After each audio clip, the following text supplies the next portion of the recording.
तो चलिए अब बात करते हैं तुला राशि वालों की। तुला राशि के नौकरी पेशा और कारोबारियों के लिए जुलाई का महीना कैसा रहने वाला है, साथ ही इन्हें अपने कामकाज में और ज्यादा लाभ पाने के लिए क्या करना चाहिए, आइए जानते हैं। तुला राशि हो आपकी या तुला लग्न में आपका जन्म हुआ हो तो आप ये मान के चलिए कि आपके आजीविका भाव का स्वामी जो होता है वो चंद्रमा ही होता है, और आपके पुरुषार्थ भाव का स्वामी जो होता है वो बृहस्पति ही होता है। अगर बृहस्पति और चंद्रमा का बलाबल विचार कर लिया जाए आपकी कुंडली के अनुसार तो आपके जीवन का सारा फोरकास्ट आराम से किया जा सकता है। अगर चंद्रमा और बृहस्पति आपकी जन्म कुंडली में निर्बल हैं तो आप लाख कोशिश कर लें लेकिन पूरा जीवन संघर्षों में ही व्यतीत होगा।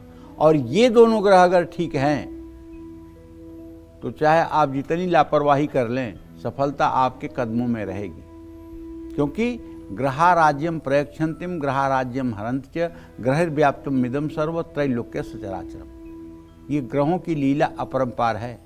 तो तुला राशि के जो नौकरी पेशा लोग हैं उनके लिए तो ये महीना अच्छा है। 16 जुलाई के बाद सूर्य आपके कर्म भाव में गोचर कर जाएंगे। कर्म भाव माने दशम भाव। नए अवसर और उच्च अधिकारियों से प्रशंसा मिल सकती है। आपके कर्म भाव में पूरे महीने बुध रहेंगे। बुध के कारण नौकरी में तरक्की और कार्यस्थल में सुधार का योग बनेगा। 18 जुलाई के बाद बुध ग्रह वक्री होगा जिससे थोड़ी सी रुकावट आ सकती है। इस समय आपके काम पूरे होने में थोड़ा विलंब भी हो सकता है। सहकर्मियों के साथ बीच बीच में मतभेद भी हो सकते हैं जिससे आपकी तरक्की की रफ्तार भी थोड़ी धीमी पड़ सकती है। विदेशों से जुड़ा काम है तो उसमें आपको लाभ मिलेगा। नए प्रोजेक्ट पर काम शुरू करने के लिए जुलाई का पहला महीना अच्छा है। जुलाई का महीना तुला राशि वाले कारोबारियों के लिए अच्छा है। मंगल का गोचर 28 जुलाई तक आपके लाभ भाव में रहेगा। नए कारोबारी सौदे होंगे जिससे लाभ मिलने के अवसर बढ़ सकते हैं। 18 जुलाई से पहले पहले कारोबार में साझेदार जुड़ सकते हैं। नया और बड़ा निवेश होने का योग है। विदेशी व्यापार में ज़्यादा लाभ मिलने के आसार हैं। राहु का आपके पंचम भाव में होना इस बात का संकेत है कि आप अगर जोखिम लेंगे तो नुकसान हो सकता है, लेकिन आपको सावधान रहना होगा। राहु कारोबार में आपके खर्च बढ़ा सकते हैं। कुल मिलाकर जुलाई के महीने में तुला राशि वाले नौकरी पेशा और कारोबारियों के लिए समय शुभ है। बस आपको एक काम करना है, प्रातःकाल नित्य क्रिया से निवृत्त होकर के स्नान करने के बाद सूर्यादिक देवताओं की पूजा करने के बाद माँ भगवती जगत जननी जगदम्बा दुर्गा की आराधना करनी चाहिए। श्री सूक्तम के मंत्रों को बोलना चाहिए। कनक धारा स्त्रोत के मंत्रों को बोलना चाहिए। दुर्गा सप्तशती के कवच का पाठ करना चाहिए।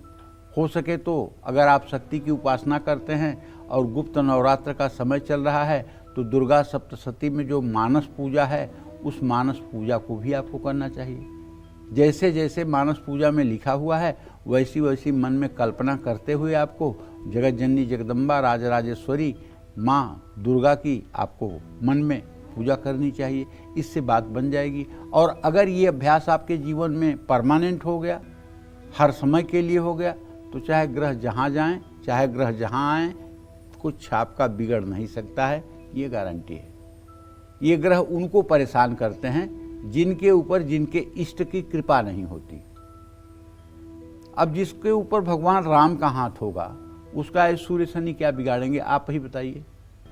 जिसके साथ में हनुमान जी खड़े होंगे उसका ये शनि राहु केतु क्या बिगाड़ेंगे। जिसके ऊपर जगत जननी जगदम्बा माँ महालक्ष्मी की कृपा दृष्टि होगी उसका ये ग्रह क्या बिगाड़ेंगे।